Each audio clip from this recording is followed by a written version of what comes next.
Hello everybody, this is High Lord Tamberline with another Obscurity in Miniature. Today we're going to look at the Zako from Malifaux's, which faction is she supposed to be?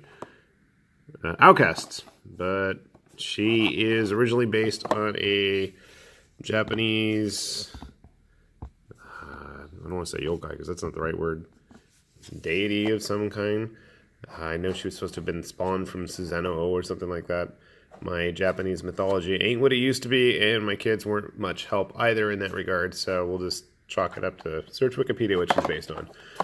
So she is a big, flying, needle-nosed, goblin lady-like figure. She's got the scarf thing that I can't remember the name of.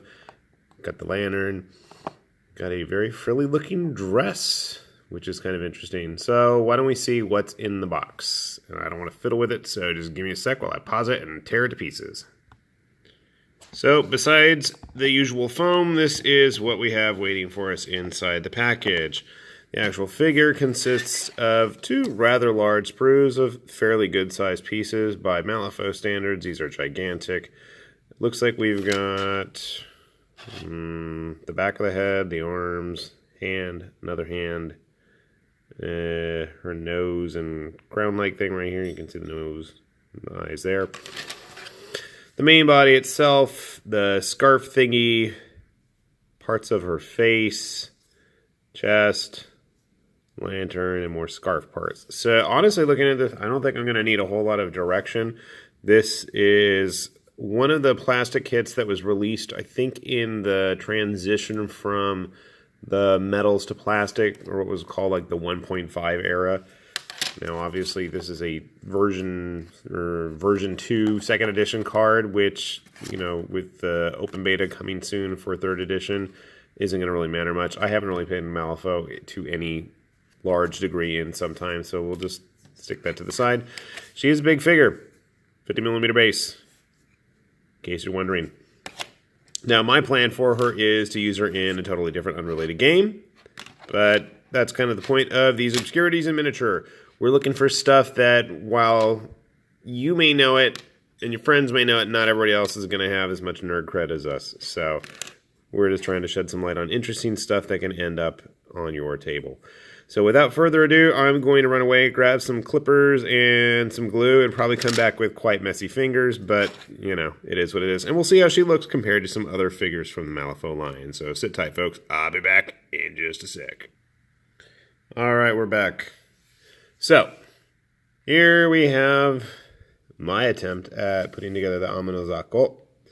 And honestly, for the most part, you can see I made a mess as always.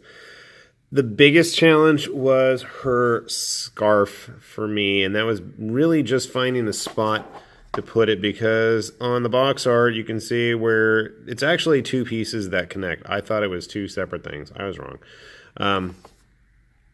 So trying to find the spot to actually glue it and attach it between the arms, and the glue is still setting, so I didn't do the best job on that, but I'm not going to worry about it. It's not going to make a huge deal. She is glued for the most part, with the exception of her lantern, which I am going to paint separately and then glue on. So that's the actual figure. For the most part, pretty simple. This was an earlier plastic kit, so that might be part of it. Now, just so you guys are aware, and there's a reason the Shadows of Brimstone Drifter is hanging out there. So she's got a flat part of her base, but I don't ever glue anything to a base until I'm actually ready to finish it. But let's get some actual Malifaux figures instead of the Brimstone dude. Sorry, Drifter, you'll have your chance in a moment. So my stand-in go-to Wandering Lone Swordsman, and the more recent Monster Hunter that I've quite enjoyed. So you can see, as I manhandle the poor lady here, she's quite large. But she's supposed to be, you know, birthed from a deity. I don't know what the fluff is for Malifaux, but at least that's the old mythological version of her. So yeah, she's got a good size on her. Monster Hunter ain't too scared. But that's what I plan on using with her, is she's going to be a monster for hunting in Sengoku Monster Hunter. And She might be making an appearance with Forbidden Fortress once that arrives, since we found out that's shipping soon. Now, obviously, I'm going to clean this up. The body was just the 2 halves. In fact, everything was just about 2 halves. The only other weird, tricky part was her belt, but I found a little notch, and that went in okay.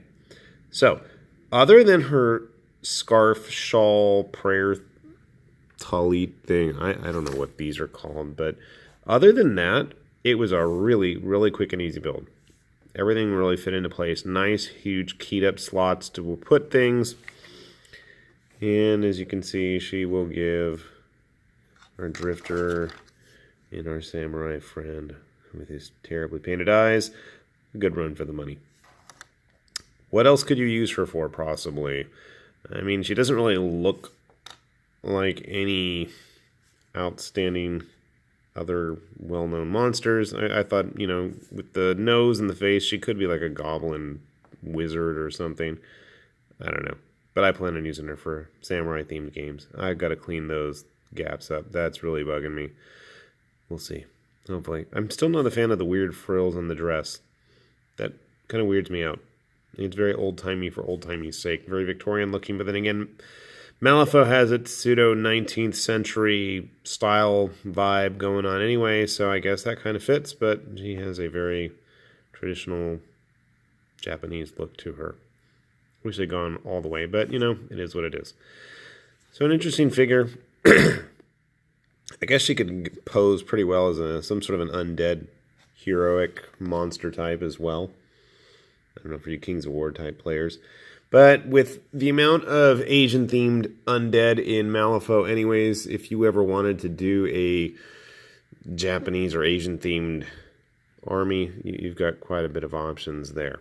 So, once again, this is the Zako from Malifaux's Outcast faction. One of the earlier plastics, but still pretty readily available.